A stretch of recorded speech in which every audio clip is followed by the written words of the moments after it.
What's up, guys? Welcome back to Newswave. So yesterday, Nintendo did have their Direct, and while there are mixed opinions based on the games that were shown, one thing's for sure, I think many people realize that Nintendo is moving on a bit behind the scenes and maybe lining up 2024 as a big year for the company, but we'll go over everything that was announced in that Direct here today.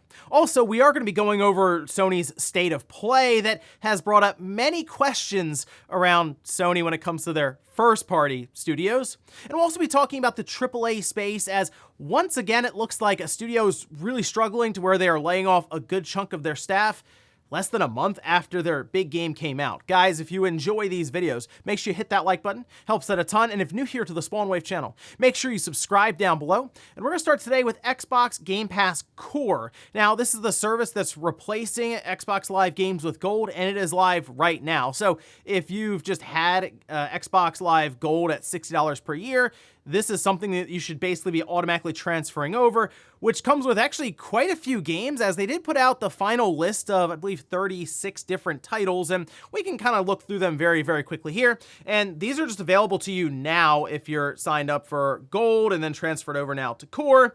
You know, like Among Us, Dead Cells, Dishonored 2, Doom Eternal, Standard Edition, Fable Anniversary, Fallout 4, let's see, Forza Horizon 4, Gears 5, Halo 5, sure, Halo Wars 2, Hellblade, Human Fall Flat, Inside, Limbo, Psychonauts 2, that's a good one to check out there, State of Decay 2, Stardew Valley, Teenage Mutant Ninja Turtles Shredder's Revenge, Vampire Survivor. Like, this is pretty good value compared to what we had with Xbox Live Games with Gold, which was terrible. We made fun of it here all the time whenever they announced it.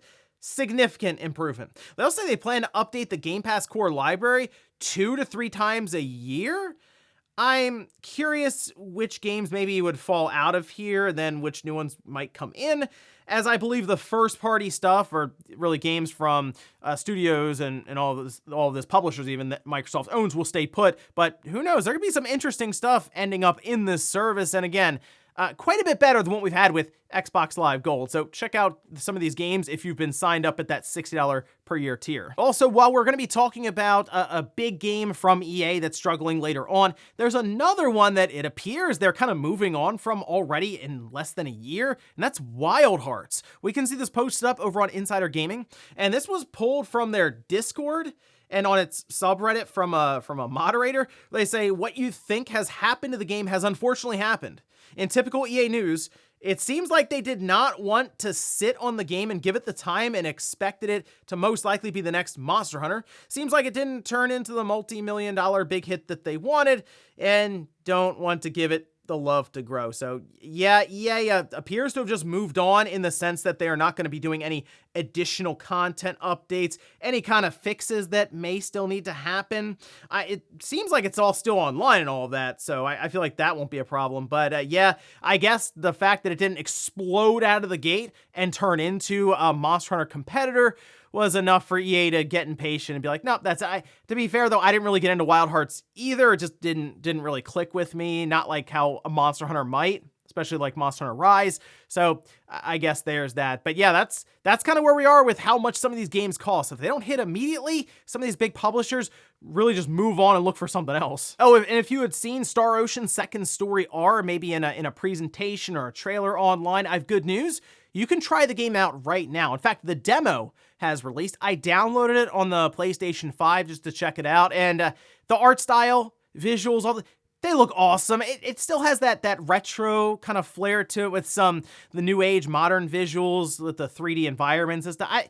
It's very unique looking. The combat, while basic in the beginning, obviously, when you're starting out, it's still fun, as it is action-based somewhat, right? Where you are, yes, pressing a button to make attacks, but you do have to wait for your action, essentially, to fill up. But I recommend checking it out. Full voice acting and everything. It's really, really cool. And again, it's available now. The demo is timed for about 3 hours, and you can go up to level 12, and your save data will carry over. So in a sense, you're just kind of getting a head start on the game before it releases in November. December. And guys, with some of the quick news out of the way, let's get into the bigger stuff. Let's start right away with the Nintendo Direct that aired yesterday. It was a little over 40 minutes long, and it did indeed stick to that winter time frame, as they were saying, as some games just went into 2024. Some were just left with that year, but for the most part, it was stuff that ran up to March of next year. And you're going to notice a trend as we go through this when it comes to the new games, quote unquote, that Nintendo announced here. But we'll start from the top. That's with Splatoon 3 Side Order DLC. You can kind of customize character traits with chips that you're putting into this board. You're fighting hordes of enemies up this tower, and that way it's different every time that you do it, apparently, is what they were saying. Single player DLC there. Spring 2024. Mario versus Donkey Kong. Okay, so this, I think, was disappointing to people because they were hoping for like the next big DK game to go alongside of what we have at Tropical Freeze, whether it's like that 2.5D or maybe just full 3D.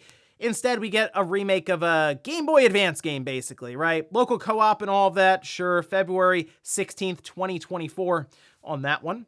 Prince of Persia: The Lost Crown. You have amulets that boost your ability. This is still coming out January 18th, 2024. Looks awesome. Well, I'm definitely going to be checking that one out to start off next year. Horizon Chase 2, 4-player couch co-op. It is out right now. It's one of the shadow drops. We have Super Crazy Rhythm Castle, November 14th. Spy Anya Operation Memories, that's 2024. Super Mario RPG. They showed off a bit more here with things like post-game boss rematches. You have some of the action-based attacks that you do in battle that will basically hit all the enemies, not just one. So that's kind of neat. November 17th, looking forward to this one. Picking it up day one, playing it immediately. Another code Recollection. This also comes with the second one that never made it outside of Japan, to my understanding. I didn't really get into the trace memory kind of games, so this is a bit foreign to me necessarily. But people seem pretty excited about this. It's from the DS. That's January 19th. Then we have Princess Peach Showtime. So when they initially showed this, they at least discussed the idea of Princess Peach transforming, whether it's in different looks or outfits or what have you. But the interesting thing about this is it appears to just kind of change the gameplay overall. And you almost have different sections of the game that will just be completely different from others. So they, for example, showed Sword Fighter Peach, Detective Peach, Kung Fu Peach. There are a few others in there as well. March 22nd. Actually looks pretty high quality. I will give them that. So definitely something to keep an eye on there. Then we have Saga Emerald Beyond. Definitely did not expect a new Saga game to be announced here. That's 2024. Tomb Raider 1, 2, and 3 Remastered. This is from Aspyr. I've been told, though, that this is in good hands at Aspyr. I know Aspyr's kind of going through it after the whole thing that happened with Knights of the Old Republic, that remake, but not the case here. I think we're going to get a pretty good experience out of this. I mean, it's based on older PlayStation games, sure, but I think it's really cool that you can toggle between the old and new visuals just kind of on the fly. That's coming out February 14th, 2024. The thing I'm interested in is to see how those controls hold up for the newer audience. Detective Pikachu Returns made another appearance. That's October 6th, 2023. Trombone Champ. Well, this is out now, another shadow drop. Definitely a unique game. Use gyro or the IR port on the Joy-Con to change the pitch. So there you go. And then Battle Crush, it's free to play. That's spring 2024. War Tales, another shadow drop that is out now. Contra Operation Galuga. This is like a Contra reimagining. Kind of cool. I don't see. Early 2024. Still kind of tentative on a lot of the Konami releases until they just have a nice cadence of good release after good release. I'll be skeptical on most things coming out of that company. Unicorn Overlord. Not a title I thought I'd be reading, but here we are. That's March 8th, 2024. Luigi's Mansion 2 HD. Very creative name. 4-player online. Summer 2024. This, of course, the 3DS Luigi's Mansion Dark Moon game coming up to the Switch. Nintendo Museum, that's not a game, that's an actual building. Yeah, it's completed by March 2024. Interesting to put that in the direct, but there you go. Then we have the Zelda and Ganondorf amiibos, that's November 3rd. Noah and Mio, January 19th, 2024. And then Sora, so that's 2024. I think that completes all the amiibos then, right? That's it. They're all out there now. So I know people were clamoring for a Sora amiibo. So good news there. Look towards that next year.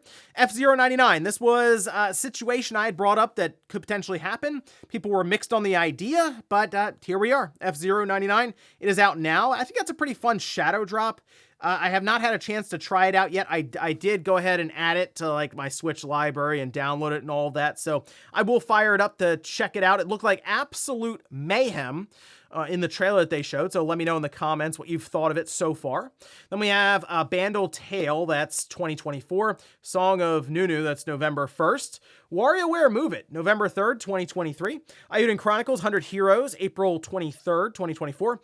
Eastward Octopia, there's a paid DLC, Holiday 2023. Kind of just filling in that farming game slot that we all had on our bingo card, I'm sure.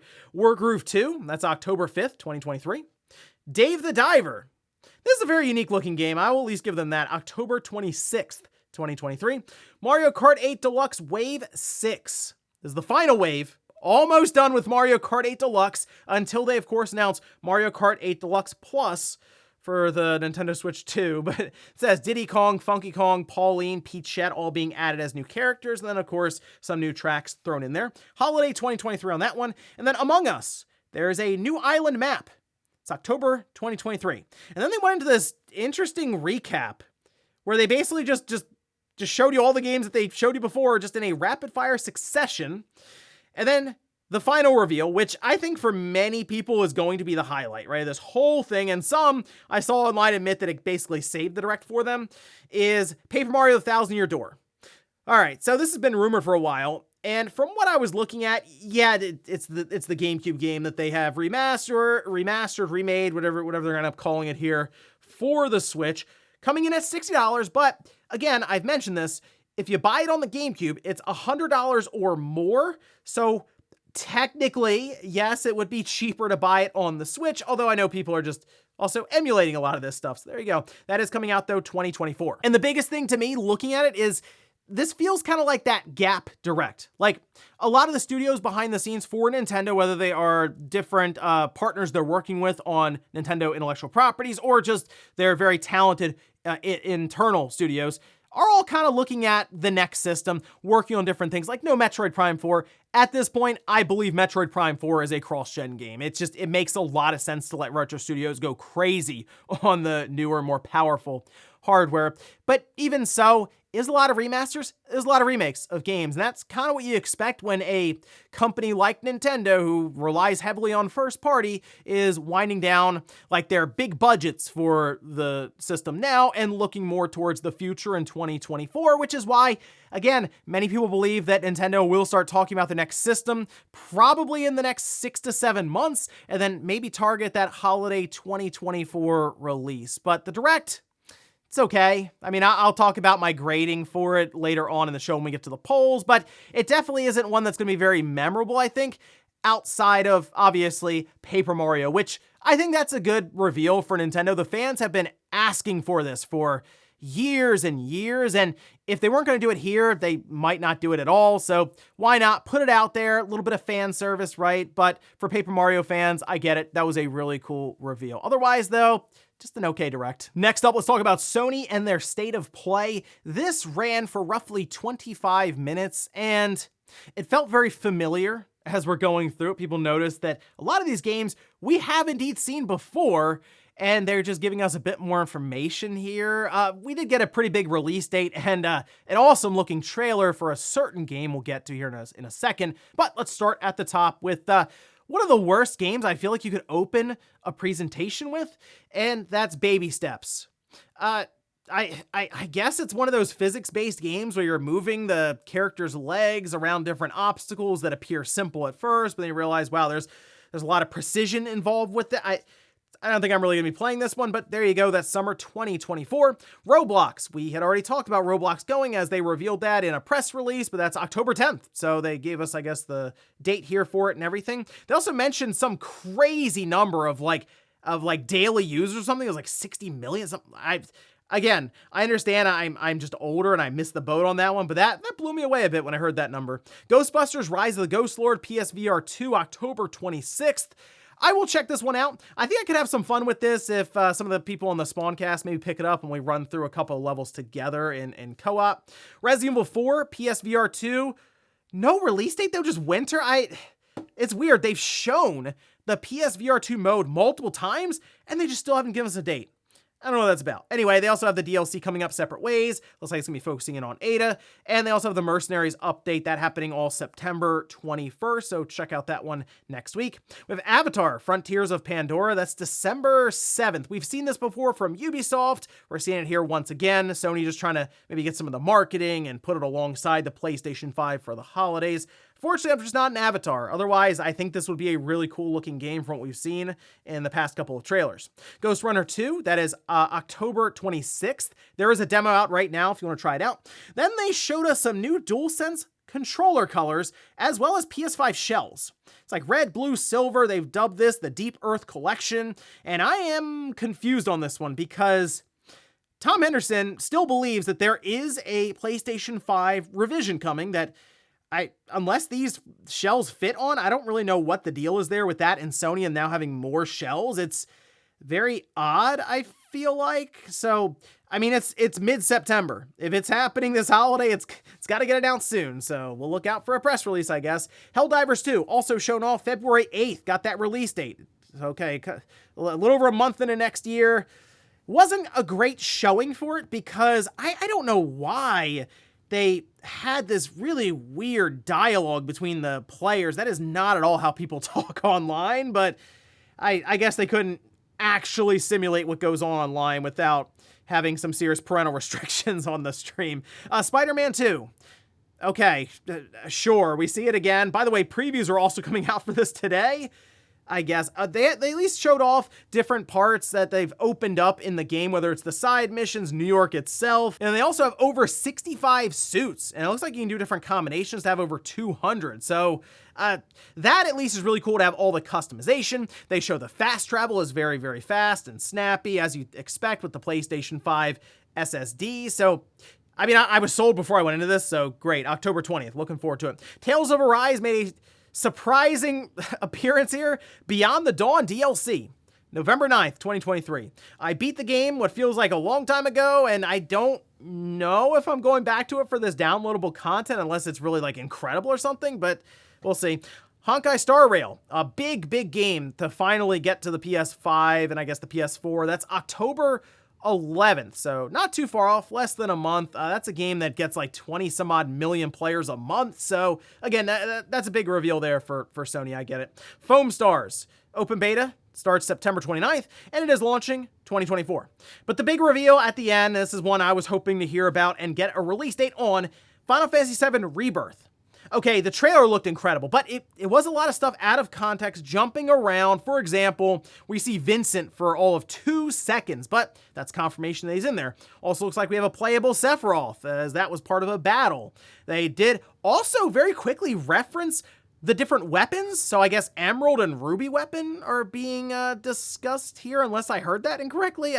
That one caught my ear, though. I'm like, oh, can we actually fight against Emerald weapon and Ruby? And the 7 remake setup with the visuals, that could be really cool. They also showed off different chocobo types. I saw Cloud was riding around like a black chocobo going up a mountain. I think just overall it looks really good. February 29th, 2024. There were a few things that were noticed as we had different responses put out by the directors, for example, mentioning over 100 hours of content in this game. Remember, it's coming on 2 Blu-ray discs. And there was something else that people noticed. Just a little piece of fine print at the end of the PS5 exclusive trailer. It's exclusive until May 29th, 2024. So, like 3 months? I mean, it's coming out at the end of February, May. Yeah, 3 months, which at that point, we assume it's going to PC and maybe other platforms. That's where things get kind of interesting because the Xbox, I guess, could also get that, and it could get Final Fantasy VII Remake because they're doing a double pack, which seems very timely, maybe to introduce people to the series that they're running right now that's going to finish up with the 3rd one. Maybe also for Nintendo's next system, as we believe it would be on that level to run these games since there's rumor that it was running Final Fantasy VII Remake. So something to keep in mind there. It's not locked down for a long time at all, just 3 months. Overall, though, looking at this state of play, it's pretty clear Sony is really leaning on Square Enix right now, and Insomniac, I mean, they do what Insomniac does, which is just put out game after game after game, sure, but in this case, there's not a lot it all really coming from Sony after Spider-Man 2. We know of Haven and Firewalk. They have some stuff going on with their live service titles, but other than that, Wolverine is still just a very quick cinematic trailer, and that's sort of it. So I'm hoping that Sony has something in the works here for a showcase to start off 2024, because as I mentioned, a lot of questions right now when it comes to Sony and their first-party output, because there's not much of it really after Spider-Man 2. So I guess we'll see what happens when we kick off 2024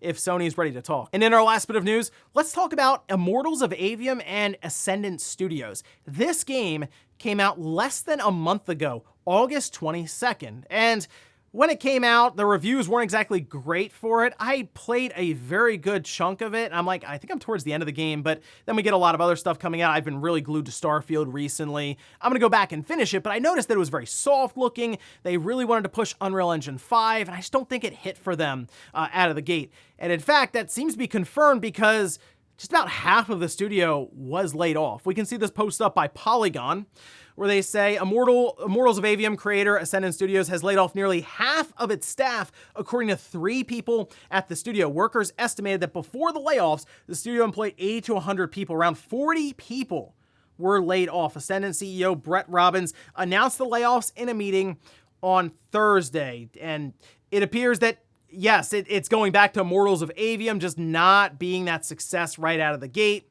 And really, if you look at, for example, on Steam, I mean, guys, 40 some odd people are playing it right now. The 24-hour peak is 67. The all-time peak when the game came out was like 750 something people. It was less than 1,000. It's just, it didn't do well commercially, and as we've discussed many times, these games cost a lot of money, so much so that if it fails to get any kind of traction out of the gate, this is what happens. Tons of people get laid off, or the studio outright closes, which then also shows that the risks involved with these big AAA projects to make a new intellectual property at times just isn't worth it. And yeah, that's why we're seeing remakes, remasters, sequels. It's tough. It is to make these games from the ground up. So it is concerning, as I've mentioned before, for gaming going forward, because these budgets continue to balloon and balloon and balloon, and eventually you get to that breaking point. And before we go to the comment of the day, we're taking a look at the poll that I posted up yesterday, which I actually posted up 2 polls because I wanted you guys to grade both the State of Play and the Nintendo Direct, so we'll look at both of them here, which we'll start with the Direct. That appears to be a C, 42%. That is actually the grade I would have given it. There you go. So people seem to be kind of agreeing on that, but then also B at 31%, an A at 9%, interesting, and then the D at 11%, F at 8%. Again, remasters, remakes, no big announcement for a new game. If like a new 3D Mario or a new 3D Donkey Kong game was there, I'd be like, you know what? That's pretty cool. Big new title. Nah, it's pretty clear they've moved on. Next year, I think, is going to be pretty big for Nintendo. New hardware, new games, all of that. And then for Sony, also coming in at a C, 45%. Yeah, the thing with Sony's is that is another situation where it kind of falls to one game for me, and that's Rebirth. But I was already sold on that game. I was already sold on Spider-Man 2. So again, I didn't really get a lot of new stuff necessarily out of State of Play, just more reassurance that the games I was already looking forward to are still looking good. So yeah, kind of a C for both now that I'm really thinking of it, which is kind of impressive, because you go into a day where you're getting a State of Play and a Direct, you feel like you're gonna get some big time awesome game announcements, and it kind of felt like a very meh day overall, despite having 2 big events. And we'll finish up with the comment of the day, as you're seeing here. This is from Vaughn, who says, Silksong is on Unity for people who are hoping for that game to come out soon, considering Cult of the Lamb is going to delete itself. So something that's going on right now with different studios who are using Unity, or games that are out that have used Unity, like Cult of the Lamb, they're saying that they're just going to remove their games. Like, they're not even going to play around with this whole download thing. It's not worth it to them. And think about that with Silksong. The hype and anticipation around that game, they put it out there and they've made a deal, I believe, with Microsoft for Game Pass, and the downloads there are going to be crazy. That's not a great idea for them. So again, I feel like Unity has to walk this back, because then we're just never getting Silksong. At least we're not getting Silksong for another 5 or 6 years or something there. So I don't know. Well, I feel like by next week, Unity has to have walked this back because this whole thing, again, seems crazy, seems like self-sabotage, so we'll see. And ladies and gentlemen, that's gonna do it here for Newswave. If you enjoyed this video, guys, hit that like button. If not, hit the dislike. Leave comments down below about everything we talked about here today. Was the Nintendo Direct? What'd you think of the different announcements there, as well as Sony and their state of play? What do you think that was going on with Sony behind the scenes with first party and Nintendo with maybe them preparing for 2024 with some big reveals and new hardware? And then also, what about Ascendant Studios laying off half of their staff after Immortals of Avium struggled as bad as did out of the gate? Thanks guys for watching. Have a great weekend. I'll see you back here Monday morning, 8 a.m. Eastern time for Newswave.